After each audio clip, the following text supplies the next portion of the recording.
बिस्मिल्लाहिर्रहमानिर्रहीम अस्सलाम वालेकुम। Welcome back my channel. आज मैं आपके लिए बहुत ही ज़बरदस्त और झटपट से विंग्स की रेसिपी लेकर आई, जो कि झटपट 15 मिनट में तैयार हो जाते हैं।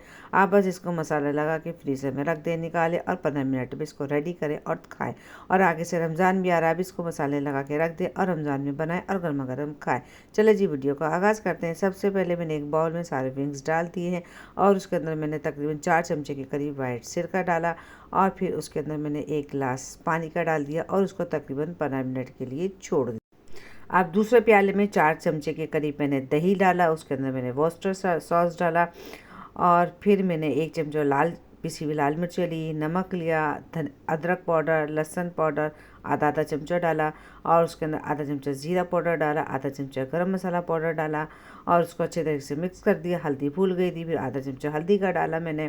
फिर इन सब मसालों को अच्छे तरीके से मिक्स करने के बाद जो पानी में हमने विंग्स डाल के रखे थे सिरके से निकाल के, वो उसके अंदर हमने विंग्स डाल दिए और फिर उसके अंदर 2 चमचे के करीब मैंने डाला ऑलिव ऑयल।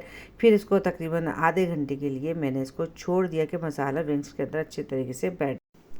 अच्छा जी, मैं ये पहले बना रही थी एयर फ्राई के अंदर, तो मैंने एयर फ्राई के हिसाब से बाउल में डाल दिया था, क्योंकि विंग्स पानी छोड़ते हैं तो फिर पानी एयर फ्राई ख़राब हो जाता है। तो मगर हमारे साथ एक प्रॉब्लम हो गई कि थोड़ी देर तो ये एयर फ्राई चल गया था, तो फिर लाइट चली गई। लाइट का मैंने काफ़ी इंतज़ार किया, लाइट नहीं आई, तो फिर मैंने एयर फ्राई से निकाल लिए। अच्छा जी, मेरे 180 डिग्री के ऊपर इसको सेट किया था 10 मिनट के लिए कि एक दफ़ा उसका पानी खुश्क हो जाएगा तो फिर मैं इसको दोबारा से एयर फ्राई की जाली पे रख दूँगी। मगर लाइट जाने की वजह से हमारा प्रोग्राम तो बढ़ गया। फिर हमने एयर फ्राई निकाल दी है उसमें से और फिर मैंने किए इसको फ्राई पैन के अंदर, सारे के सारे मैंने फ्राई पैन के अंदर डाले और ढक्कन ढक के पहले एक दफ़ा मैंने 1 मिनट के लिए आंच तेज़ की कि हीट हो जाए। उसके बाद मैंने चूल्हे की आंच बिल्कुल हल्की करके मध्यम आंच पे इसको तकरीबन जितनी देर में ये हमारे गल जाएँ पक जाएँ अच्छे तरीके से 10 से 15 मिनट लगे। धीमी आंच पे पहले इन्होंने अपना पानी छोड़ा, फिर उसी पानी में ये गल गए, अच्छे तरीके से तैयार हो गए विंग्स। जब तकरीबन इसका पानी खुश्क हो गया तो मैंने ढक्कन खोल के विंग्स को उल्टा पलटा और देखा कि तैयार हुए कि नहीं। विंग्स हमारे तकरीबन रेडी हो चुके थे, बस हल्का सा पानी था, तो मैंने उस पानी को उलट पुलट करके पानी को अच्छे तरीके से खुश्क कर लिया। विंग्स हो गए मेरे रेडी।